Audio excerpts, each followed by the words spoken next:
మేడ్చల్ జిల్లా కాప్రా సర్కిల్ కుషాయిగూడలో ఏర్పాటు చేసిన నకిలీ సెయింట్ ఆన్స్ స్కూల్ గుర్తింపు రద్దు చేయాలని కోరుతూ ఉప్పల్ ఎమ్మెల్యే బండారి లక్ష్మారెడ్డి ఆధ్వర్యంలో స్కూల్ ముందు బైఠాయించి ధర్నాకు దిగారు. పారిశ్రామిక ప్రాంతంలో సెయింట్ ఆన్స్ ను ఎస్టీ అన్నాస్ అనిగా బోర్డు పెట్టి విద్యార్థుల తల్లిదండ్రులు మోసం చేస్తున్న స్కూల్ గుర్తింపును రద్దు చేయాలని కోరుతూ వివిధ సంఘాలు మహాధరణ నిర్వహించారు. వివిధ విద్యార్థి సంఘాలతో పాటు స్థానిక ఎమ్మెల్యే బండారి లక్ష్మారెడ్డి, స్థానిక కార్పొరేటర్ సింగిరెడ్డి శిరీష, సోమశేఖర్ రెడ్డి, పన్నాల దేవేందర్ రెడ్డి, ప్రభుదాస్, సింగిరెడ్డి, సోమశేఖర్ రెడ్డి తదితరులు పాల్గొన్నారు. ఈ సందర్భంగా స్కూల్ గుర్తింపును రద్దు చేయాలని, డీఈఓ, ఎంఈఓలను సస్పెండ్ చేయాలని పెద్ద ఎత్తున నినాదాలు చేశారు. ఈ మేరకు మండల విద్యాశాఖ అధికారి బాపిరెడ్డి స్కూల్ ను సీజ్ చేశారు. విచారణ జరిపి తగిన చర్యలు తీసుకుంటామని ఎంఈఓ ఈ సందర్భంగా తెలిపారు.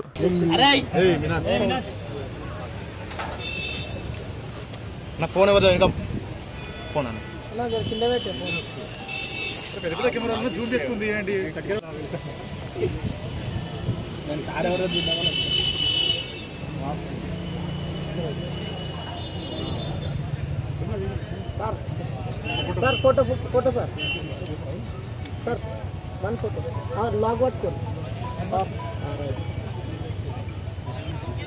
Thank you sir.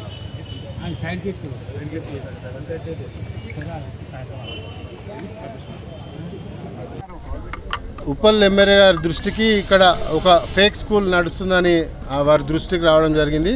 సో ఇంటర్నల్గా వారు మాకు చెప్తే మేము అసలు వీళ్ళకి ఏం పేపర్ ఉంది ఏం కథ అని ఒకసారి నెట్లోకి పోయి అట్లనే ఆఫీసులలో కనుక్కుంటే యాక్చువల్గా వీళ్ళకి గవర్నమెంట్ ఇంకా అంటే వీళ్ళకి ఫుల్ ఫ్లెడ్జ్ పర్మిషన్స్ కూడా రాలేవు. వీళ్ళకి ఓన్లీ స్కూల్ ఓపెనింగ్ అంటే అడ్మిషన్స్ తీసుకోవడానికి మాత్రమే వాళ్ళకి పర్మిషన్స్ ఇచ్చిర్రు on the name of saint Annie school. So వీళ్ళకి సెయింట్ యానీ స్కూల్ అని పర్మిషన్ ఇస్తే వీళ్ళు సెయింట్ ఆన్స్ మీ అందరూ తెలుసుగా, Secunderabad saint Ann's, Tarnaka saint Ann's ఒక ప్రముఖ పేరు మోసిన విద్యా సంస్థ పేరు. ఈ బోర్డులు చెరిపేసారు. ఈ బోర్డు కూడా ఈ తీసేస్తే సెయింట్ ఆన్సే అది. మీరు ఒకసారి బోర్డుని కూడా చూసుకోండి. సో సెయింట్ ఆన్స్ స్కూల్ అని ఈడ ఒక్కొక్క అడ్మిషన్కి 60,000 రూపాయలు వసూలు చేస్తుంది. సో మేము ఇది తెలుసుకొని ఈ స్కూల్కి వచ్చి ఇవన్నీ చూస్తే ఈ స్కూల్కి అసలు పర్మిషన్స్ కూడా ప్రాపర్గా లేవు. ఇంకోటి ఏంటంటే అసలు ఈ స్కూలు పేరు తప్పు. దాంతోపాటు వీళ్ళు క్లెయిమ్ చేసేది వీళ్ళకి సిబిఎస్ఈ పర్మిషన్ ఉందని. అసలు వీళ్ళకి పర్మిషనే లేదురా నాయన అంటే ఇంకా సిబిఎస్ఈ పర్మిషన్ ఉందని పేరెంట్స్ దగ్గర ఒక్కొక్క అడ్మిషన్కి 60,000 తీసుకుంటారు.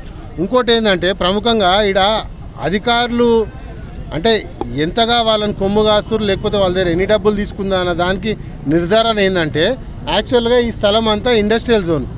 ఎలక్ట్రానిక్ కాంప్లెక్స్ అని ఏదన్నా డోర్ నెంబర్ ఫ్లాట్ నెంబర్ పక్కన వస్తే అది ఇండస్ట్రియల్ జోన్ కిందకి నిర్ధారణ బ్లైండ్గా అంటే ఎవరికి చదువురాను అడిగినా చెప్తారు.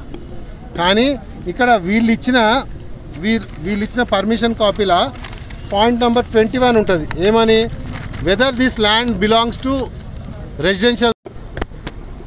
ఒక స్కూల్ పెట్టడం జరిగింది. ఆ స్కూలు పేరు సెయింట్ ఆన్స్ అని స్కూల్ బోర్డు పెట్టడం జరిగింది. యాక్చువల్గా రిజిస్ట్రేషన్ మాత్రం యానీస్ అనే దాని మీద ఉన్నది. కానీ అందరూ కూడా ఏమనుకుంటున్నారు అంటే సొసైటీలో మొత్తము సెయింట్ ఆన్స్ స్కూల్ సికింద్రాబాద్లో ఏది ఉందో అదే స్కూల్ అనుకొని అందరూ కూడా ఇక్కడ వచ్చి జాయిన్ చేయడం జరిగింది. ముఖ్యంగా ఆ ఒక్క తప్పు అది ఒక్కటే కాకుండా క్లియర్గా ఇండస్ట్రియల్ ఏరియాలో ఈ యొక్క స్కూల్కి పర్మిషన్ ఇవ్వడం జరిగింది. నేను డిఓతో మాట్లాడడం జరిగింది. అందరితో కూడా మాట్లాడితే వాళ్ళు ఏం చెప్పడం ఇండస్ట్రియల్లో ల్యాండ్లలో వాళ్ళ పార్కులు లేకపోతే స్పోర్ట్స్ ఏదైతే యాక్టివిటీస్ పిల్లలు ఆడుకోనికి పార్క్ గిట్ట లేని చోట లేకపోతే గ్రౌండ్ లేని చోట కూడా స్కూల్స్ పెట్టొద్దనే ఒక అన్నీ ఉన్నాయి. కానీ ఏది కూడా తీసుకోకుండా క్లియర్గా సెయింట్ ఆన్స్ అనే మీడియం స్కూల్ అనేది దీని మీద నడిపిస్తూ ఉన్నారు. యాక్చువల్గా యానీస్ అనే స్కూల్ పేరు మీద వాళ్ళు పర్మిషన్ తీసుకోవడం జరిగింది, ఇచ్చింది మాత్రం దీని మీద. అట్లే మీరు చూస్తే ఇండస్ట్రియల్ ఏరియాలో ఇది కెమికల్ ఫ్యాక్టరీ. ఇది పక్కనే మీరు చూడండి పిల్లలకు ఎంత